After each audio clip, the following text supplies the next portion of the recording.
In our previous tutorial, we have added floor to our model, and in this tutorial, we'll be adding the ceiling.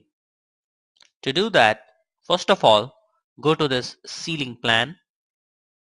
From architecture, select ceiling.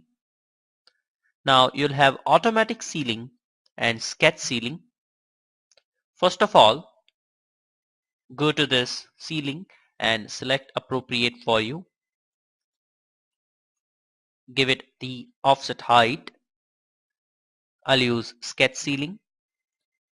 In the same way that we have created the floor, we have this pick wall tool. We'll use that, and we'll use all these walls as boundaries. So I'll pick them up.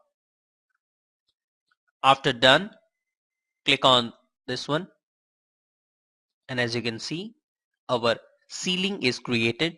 To confirm that, go to default 3D view, and here it is. Now, as you know, in our previous tutorial, we didn't have this ceiling. Now we have this ceiling, and I have added a little door as well. So this is how our building actually looks like, with ceiling, floor, and a door.